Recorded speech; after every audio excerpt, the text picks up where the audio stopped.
Good morning or good afternoon. I'm not sure what time you'll actually see this, but I'm happy to be with you. Very happy. My name is Michael Murphy, and if we ever have the privilege of meeting in person, I would really appreciate it if you would call me Mike or Michael. My mom called me Michael. It has a nice, sweet ring to it. Anyway, before we begin, I'd like to thank the dignitaries that are here with us for allowing me to share this celebration with you. Thank you to Tanya Ortiz Franklin, Board Member Dr. Robert Whitman, Administrator Fremont COS, Council Member Corrine Price, and of course your beloved Principal, Juliana Williams Kohlmeyer. Thank you very much. And I would be remiss if I didn't thank my good friend and someone who I've shared wonderful experiences with, Dr. Seelove. Thank you so much for trusting me. Over the years, I have had the privilege of spending time with and speaking to graduates of colleges and universities, offering keynote addresses at international meetings, etc. But I can't begin to tell you what an honor it is for me to be here with you. This is the first time I've ever had the opportunity to talk to people graduating from high school, fresh out of the box. And it's my absolute thrill and joy to be here with you. And thank you for having me. Before I begin, I'd like to just talk to your friends and your family and your loved ones and your teachers that are here to celebrate with you. I just have to have a little brief chat with them, and I'll be right back. So, friends, family, loved ones, and teachers, like you heard, my name is Mike Murphy. And out there amongst you are these graduates who are about to graduate. It's a milestone, and life as they knew it ends today. Everything happens from this moment forward will be their future. And all they need to ensure that future is our positive reinforcement, our positive direction, our mentoring, and especially our loving. And thank you for being here. And now I'd like you to listen to what I have to say to your graduates. Well, I'm back. I hope you had a listen. And I want to start with saying when my dear friend, Dr. Seelove, asked me to do this, my mind raced back 59 years to 1962 when I was sitting exactly where you're sitting. I was graduating from high school. And at that time, 59 years ago, I still am the son of immigrants. I'm the first male in my family to get past the third grade. I ranked last in my class, 33 of 33. And I think if there was a 34, I would have been 34 of 33. And at the same time, I was at that time kind of proud to have been nominated the most likely to fail. By the time I finished failing, I had been many things, none of which I would consider failure. I've been a laborer, I've been a cesspool cleaner, I've been a garbage man, back in the days when you rode on the back of the truck and fling the trash cans into the trash bin. I've also, been and still am a son, a brother, a cousin, a husband, a dad, a grandpa, and oh, by the way, I've even been a boxer and a biker long before it was cool to be a biker, as well as a chief executive officer of one of the largest multi-billion-dollar global corporations in the world. Happily, none of these define me. What defines me is not what I am or not what I do.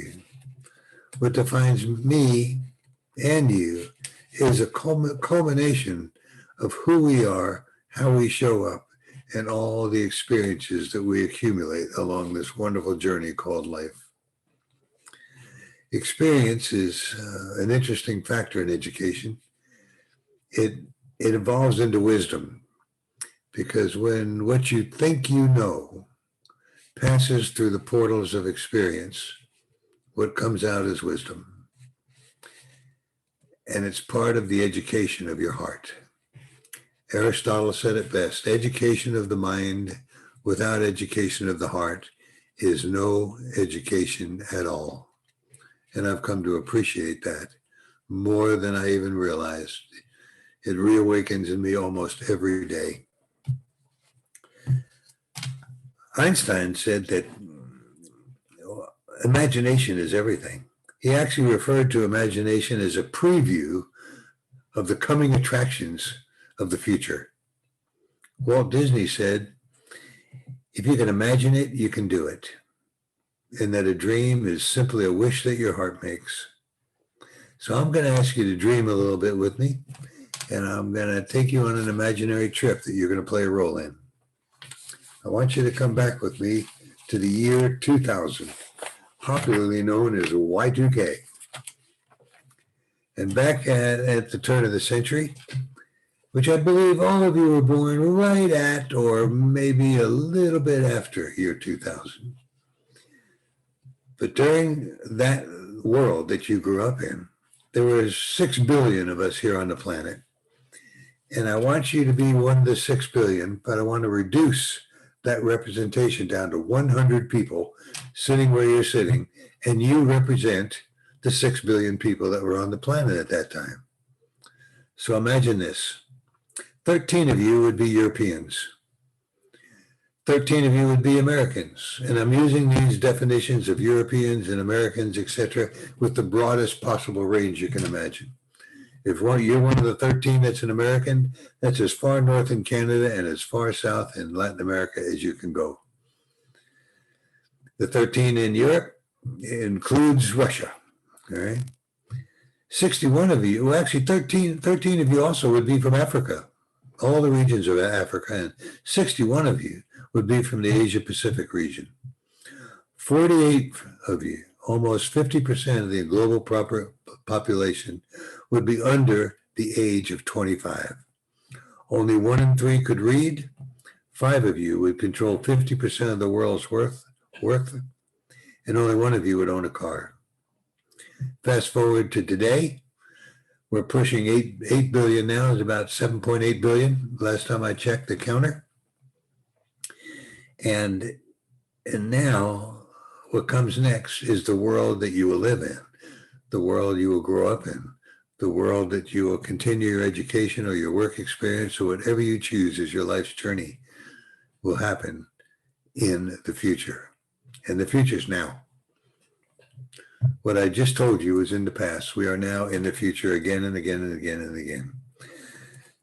Standing still amongst this kind of change is the fastest way I know of moving backwards.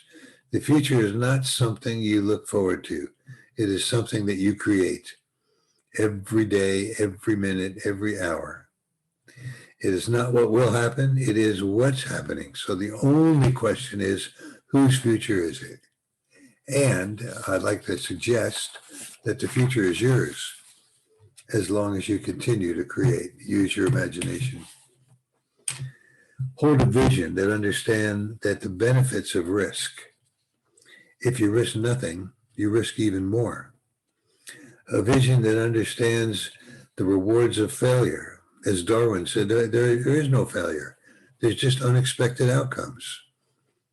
A vision that understands the great discovery often comes from people whose feelings run far ahead of their thinking. Allow yourself to dream no matter what you want out of life. Envision it, and if you can dream it, you can do it.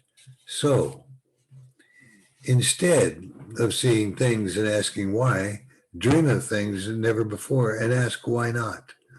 No matter what your aspirations are, you will be required to be a leader in your business life, your family life, your personal life, as a father, as a mother, as a coach, or in your community, or in your church, or in your local clubhouse. You will find yourself in a position that requires you to be a leader. And all I can say is that leadership requires strong personal values. When I was your age, I promised I would never say that. When I got out of high school, I had about 25, 30 things that were very, very, very important to me. I've got 3 left. Go figure. What I learned was you never know what is really important to you, what you really believe, until it becomes incredibly inconvenient. So choose those values. Choose integrity. Choose trust. Because it requires that if you're a leader, all I can say is these things will make a difference. Values, integrity, trust, intense dissatisfaction with the status quo, which is, I think, why one of the things that motivated Gandhi to say, be the change that you want to see. Always remember that the first responsibility of a leader is to show up and show up in their authenticity and who they are. Before I go, I'd like to take a few minutes to talk about you, which is probably the most important part of what I have to say, because this is what my heart wants your heart to know. You leave here this afternoon with only one thing that no one else has. Only one thing. There will be thousands of people out there doing what you want to do for a living. But you will be the only person who has the sole custody of your life, your particular life, your entire life. Not just your life at a desk or your life in the car or your life at the computer or life at a game, or not just the life of your mind, but the life of your heart. 76 years ago, I started, and probably consciously started it 20 years ago, the longest journey over the shortest distance that I've ever taken. It was a journey from here, my mind, to here, my heart. It's 18 inches. I measured it. And it took a long time for one to fall in love with the other. And so it's not just the journey of your mind. Like I said before, it's the journey of your heart, not just your bank account, but your soul. People don't talk about the soul much anymore. It's so much easier to write a report or craft a nice resume, but neither are comfort when you're sad or lonely. So here's my resume. My name is Mike Murphy, and I am a culmination of all that's happened to me. And not only am I who I am, I show up that way. And I could even say to you, although we've never met, that in the simplest way that you can possibly imagine, I love you. I love you. Now, there's interesting things, so many interesting things that happen to us that we actually don't give value to. But let me suggest a few that you just kind of give a little, when they show up, really give them some attention. If you're happy to be a parent, then you don't have to be a parent. Matter of fact, everybody's capable of being a parent, but it doesn't mean you have to be one. But if you are, be a good dad. Show up for your kids. Check in. Laugh with them. Love them. Observe them. Learn from them. If you have friends, be a good friend to your friends. Without them, wouldn't be much I would say to you, because all I'd be is what I do for a living, and not who I am. Many people will walk in and out of your life, but those rare few, friends, family, loved ones, wherever they come from, those rare few will leave footprints on your heart. Those rare few will leave footprints on your heart.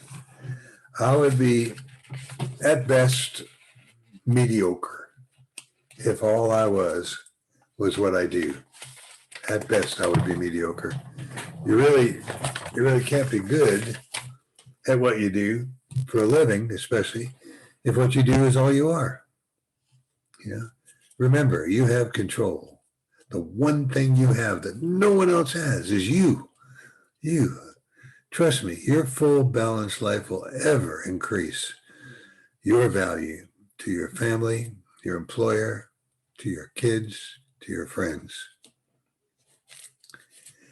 So, as they say, take time to smell those flowers and notice the smell of the ocean. Watch birds fly. Play with children. Oh my goodness, there's so much to learn from children. Cherish those childlike qualities they have of wonderment and discovery and imagination and innovation, and they're just so full of brand new. A child can be easily defined as music never heard, art never seen, books never read, Disneyland's never visited. Remember that you will always, always, always be a student. Learn,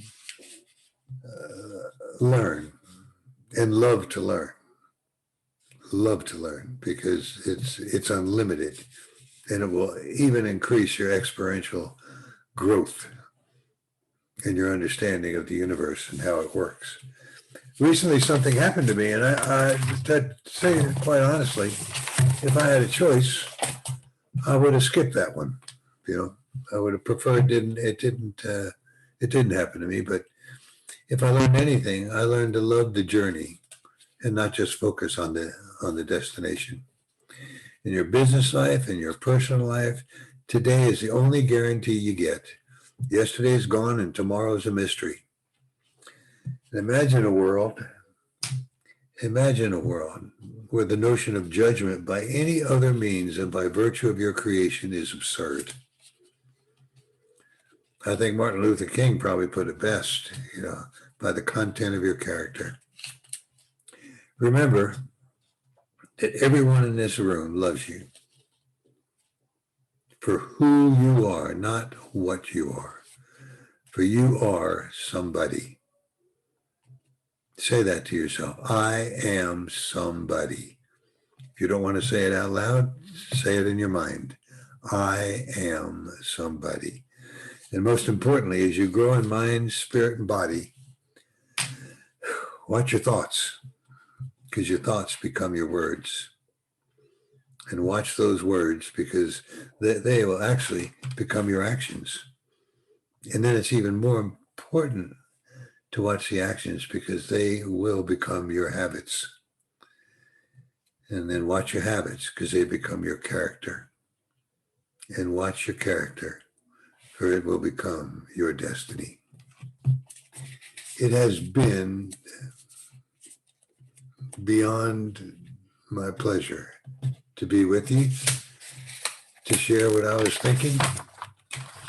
You are the leaders of tomorrow. I admire your courage. I thank you for choosing the high ground just by being here. You've reached one of the great completions in life. I respect you for that. And thank you for being who you are. And most of all, thank you for looking me in the eye and seeing who I am and not what I do. I wish you peace, happiness, balance, and one hell of a journey. God bless.